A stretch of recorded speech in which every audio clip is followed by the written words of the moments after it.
sedikit turun ya, bukan perkara akidah lagi, tapi lebih kepada pertarungan akidah di masyarakat. Jadi strategi pertarungan itu kan kita ini sebagaimana kita tahu sering dipojokkan dengan kalimat syirik, bid'ah dan sejenisnya. Tapi kita itu tidak cukup mental seperti mereka yang biasa mengolok-olok. Mereka itu biasa sekali. Jadi kita lebih kepada mendiamkan. Tapi lama-lama hilang. Jamaah itu lama-lama bisa tergerus oleh adanya all-out mereka biasa membid'ahkan dan lain sebagainya. Mau dikasih tip atau strategi oleh para YG ini menghadapi mereka. Karena mereka ini jelas disibukkan di pesantren yang pertama, yang kedua kalinya kita itu kehilangan jamaah di luar pesantren itu dengan sendirinya. Mohon sedikit penjelasan sambil monggo yang lain ada hidangan, mohon dinikmati sambil santai, sambil dipersiapkan nanti kalau akan berdialog. Terima kasih Bu ya. Baik. Ya, itu masa lalu saya lah. Saya dulu memang hobi jidal. Sehari itu kalau nggak ketemu orang yang saya debat kayaknya stres.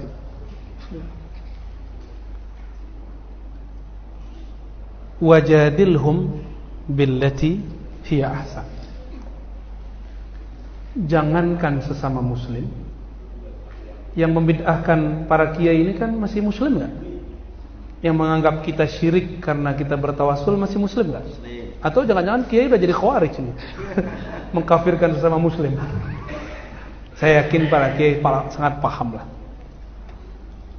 Jika kepada ahli kitab ini belum termasuk kepada mukmin muslim, wajadilhum billati hiya ahsan,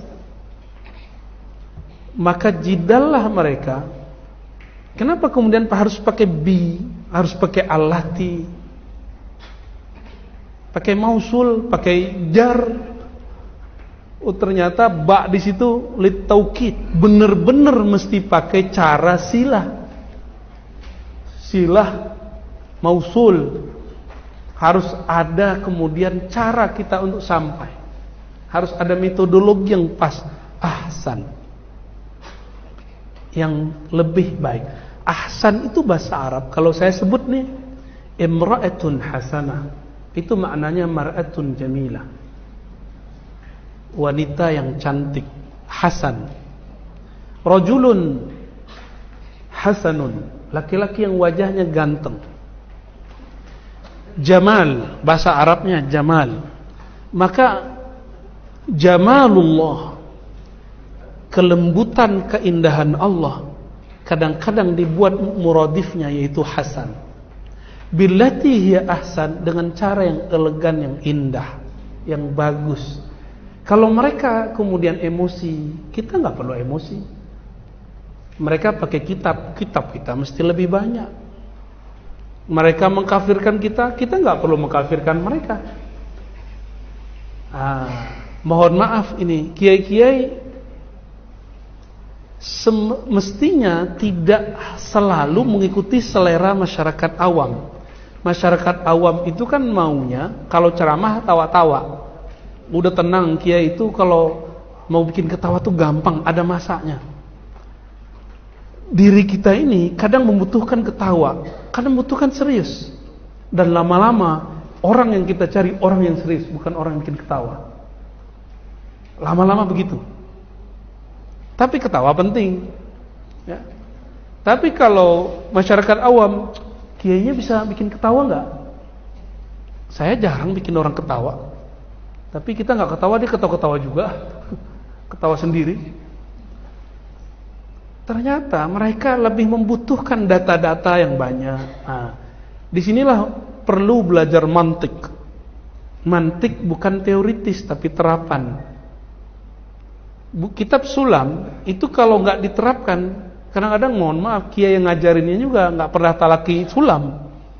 Dipanggil aja sama kiai sepuh, kamu aja ngajar sulam ya. Bingung dia. Ya. Padahal untuk materi sulam itu mesti dia orang suka debat, sehingga tahu apa yang disebut dengan premis 1, premis 2, tahu, dan itu alamiah, dia akan alamiah, dan tidak semua orang diberikan itu. Tidak semua orang diberikan itu. Dan alhamdulillah kita kan masyarakat Aswaja punya yang tradisi namanya bahsul masail. Itu bagus. Cuma jangan bahsul masail cari-cari masalah yang nggak perlu dimasalahkan. Ini pedang matanya harus ke musuh, bukan ke sesama Ahlussunnah. Kenapa? Kata Imam Ghazali, ilmu kalam, ilmu jidal itu obat, diperlukan saat orang sakit. Kalau orang sehat dikasih jadi racun. Maka orang yang hobi jidal, hobi bahsul masail tidak pada tempatnya, itu akan meracuni jiwanya. Nah, disitulah perlunya mursyid. Tidak cukup syekh muallim, ahli jidal, naqid, nggak cukup. Harus ada mursyid yang menegur dia. Ini udah kelewat nih, nggak boleh lanjut. Ya. Nah, jadi mesti belajar uslub jadal dengan baik. Karena di luar sana itu mereka nggak tahu ilmu jadal. Pokoknya, nah, gitu aja, ya kan?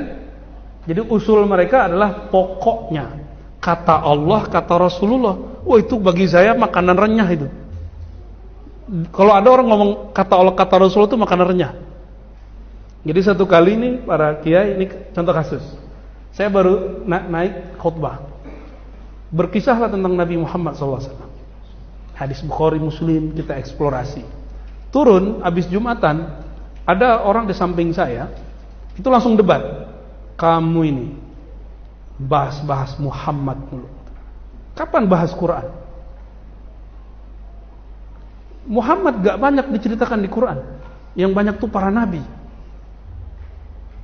Dan dibacain ayat waqsusil qasasa, ceritakanlah 25 para nabi. Oh, demen saya kalau begitu. Saya ulangi. Ulang kiai. Apa bacaan ayatnya? Waqsusil qasasa, ceritakanlah 25 para nabi. Saya tanya balik. Coba kalimat 25 itu bahasa Arabnya apa? 25. Ternyata dia bukan kiai. Tapi murab ini, pemimpin halakoh Quran yang membatalkan kajian sunnah. Ada majelisnya di sana. Coba ayatnya bunyinya gimana? Waqsusil qasas. Ceritakanlah kisah-kisah. Enggak mesti kisah 25 para nabi. Oke, kita pakai terjemahan ente 25 nabi. Yang 25 siapa? Nabi Muhammad. Saya cerita Nabi Muhammad. Nah, akhirnya saya lihat ya. Kita lihat juga muka dia. Udah mulai merah, telinganya mulai merah. Kita rangkul, ente punya guru siapa? Oh, ini gak punya guru, dia langsung ke Quran. Beneran? Dia bilang gitu. Beneran, ente gak pakai guru? Iya. Bisa baca Quran gak? Bisa. Siapa yang dulu yang ngajarin Iqra? Bapak saya. Wah, itu guru pertamamu. Bapakmu, guru Iqra'mu. Emang lahir langsung bisa baca Quran? Enggak. Dibolak-balik aja. Gak usah pakai ayat dulu. Orang begitu gampang, apalagi baru hijrah 3 bulan lalu, ya kan? Gak usah kemudian ditanya yang aneh-aneh. I'rabnya ini apa? Gak usah, bingung dia. Ya. Apalagi dikasih alfiyah. Kata dia, masa Bukhari Muslim dilawan sama alfiyah? Tuh kan logika dia hancur kan? Gak nyambung. Kita membaca Fathul Mu'in untuk memahami Quran. Karena kita berpikir orang kayak kita ini gak pantas langsung membaca Quran. Benar gak? Quran itu terlalu suci. Salah baca neraka. Salah faham neraka. Man qala fil Quran bi ra'yihi falitabawa maq'adahu minan nar. Yang membicarakan Quran dengan ra'yunya, hawa nafsunya, neraka. Makanya kajian saya tafsir cuma 1-2, kebanyakan hikam, kitab kata tafsir, kitab sirah. Kenapa? Itu paling aman. Karena kalau salah baca terhadap kitab-kitab itu nggak benar, paling cuma salah aja. Nah, ini yang diambil oleh masyayikh kita. Nah, mereka nggak ada. Jadi yang pertama belajar mantik, tapi mantik terapan. Mantik terapan itu yang perlu. Nah, bahsul masail mesti kemudian menghadirkan persoalan-persoalan baru. Jangan hanya membicarakan kejadian lama yang sekarang nggak relevan. Jadi bahasul masail kita mesti masail asriyah. Jangan masail qadimiyah aja. Yang lalu betul kita sabiqah kita bicarakan sebagai tanda kita memelihara turas. Nah. Dan yang kedua, ini yang disebut mumarasah. Mumarasah, latihan. Nah, harus ketemu. Ini yang bikin berani. Tapi mumarasah ini ada kelemahannya. Kalau sudah terlatih nanti narsis, merasa paling benar, bawaannya emosi terus. Kalau enggak emosi, kayak mau ngeremehin orang aja, kayak dia sepinter alam semesta. Nah, ini kelemahannya. Ghazali pernah mengalami itu, makanya dia cari mursyid. Nah, tapi orang begini jangan buru-buru cari mursyid. Ntar nggak ada yang debat lagi. Kayak saya udah nggak minat debat kayak, kecuali orang datang. Kalau dulu kita datengin, bener saya datengin ke suraunya, ke pesantrennya kita datengin. Emang nyari lawan kita dulu. Sekarang udah nggak minat. Dulu ada yang debat itu bukan hanya kelompok tadi, ada orang liberal juga debat, saya juga ada. Kita kan ikut Imam Ghazali. Dia mengatakan Ghazali itu penyebab kehancuran umat, kemunduran umat. Saya tanya sama dia, kamu tahu nggak judul kitab Imam Ghazali? Ihya Ulumuddin, artinya apa? Nggak tahu. Udah berhenti debat dah. Jadi nggak usah serius-serius sama orang itu, permaluin aja depan orang. Tapi itulah dosa para pendebat, bikin malu orang. Dan itu ada bikin candu kiai. Jadi dia ada madatnya di situ, bukan al-madat, madat ketek, bikin candu itu. Ini yang membuat orang-orang ahli debat ini suka debat. Kalau ini udah kelewat batas, kadang mendebat yang nggak perlu didebat. Nah, di sini perlu belajar Al-Munqiz Minad Dolal, karya Imam Ghazali, bahwa ada ilmu namanya ilmu tabi'i, objeknya panca indera, objek-objek alam semesta. Ada yang akli, makulat. Nah, makulat ini bagian usul fikih, usulul aqidah. Kalau yang tadi tabi'iyat itu ilmu-ilmu hadis. Ilmu hadis itu yang terdengar oleh telinga, yang terlihat oleh mata, yang terasa. Maka mimpi bukan hadis. Mimpi, kalau ada ahli hadis menolak kemudian pengalaman mimpi, wajar, dia nggak mimpi. Tapi itu tanda dia nggak ngerti yang dia baca. Kalhimar yahmilu asfara, tapi itu terjadi. Ya, ada seorang kiai ngomong gini, masa Ar-Razi mimpi ketemu Rasulullah? Saya aja nggak pernah, udah bertahun-tahun. Lah dia nggak pernah, dia jadi itu standar. Dia jadi itu standar kebenaran. Berarti subjektif. Ghazali nggak lolos dia. Imam Ghazali mengajarkan kebenaran itu bukan bersifat subjek, tapi objek. Objeknya. Maka Imam Ghazali di ujungnya mengatakan ada yang disebut tajribah, percobaan ilmu-ilmu akliyah, ilmu-ilmu panca indera tadi, tapi ini jadi ilmu terapan, dokteran, biologi. Yang keempat, man lam yadhuq lam ya'rif, man lam yadhuq lam yadri, man lam yujarrib lam yadri. Yang tidak pernah mengalami, yang tidak pernah merasakan, yang tidak pernah dzuk, dia tidak akan tahu hakikatnya. Ini bagian kolbu dan ruh. Kalau orang akliyat menentang ini wajar, karena dia nggak bidangnya. Tapi dia menentang itu sudah salah kode etik dia. Cukup dia katakan, saya tidak mengerti. Wala taqafu ma laysa laka bihi ilm. Ahli hadis tidak mengalami mimpi, nggak apa-apa. Ahli fikih kurang mimpi karena suka jidal. Cukup katakan hadisnya ada tapi saya belum ngalamin. Kalau ada yang ngalami alhamdulillah. Cukup dia katakan begitu. Ya. Mungkin nggak pakai ruh ketemu ruh. Jangankan ke kitab kita. Di kitab Ibnu Taimiyah dan murid dia namanya Ibnu Qayyim yang bergelar Syekhul Islam, judul kitabnya Ar-Ruh. Dia menceritakan pertemuan orang hidup sama orang mati. Nggak usah jadi sufi, Jadi salafi bisa, tapi salafi Ibnu Qayyim. Maka kitab Ar-Ruh ini nggak mau dipakai sama mereka. Padahal kitab ini beneran karya Ibnu Qayyim. Karena di situ ada dalil bahwa amal orang hidup sampai ke orang mati, 29 dalil.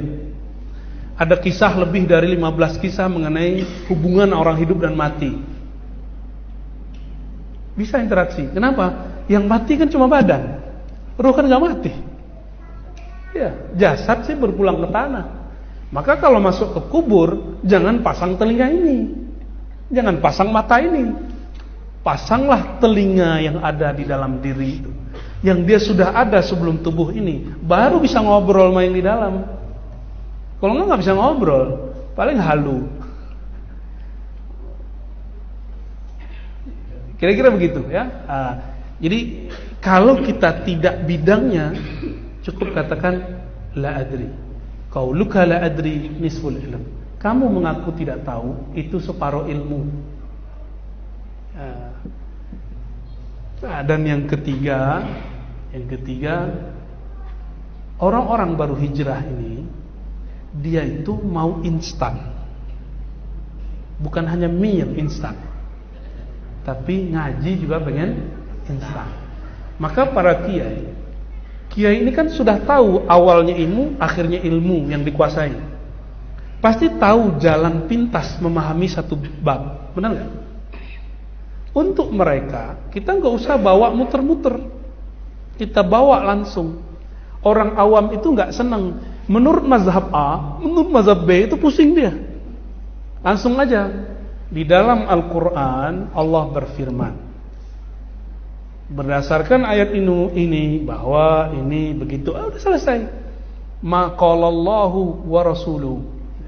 Itu yang mereka mau. Kalam Allah, kalam Rasulullah. Nanti dia kan mikir-mikir sendiri. Iya ya. Lama-lama kita ajarin.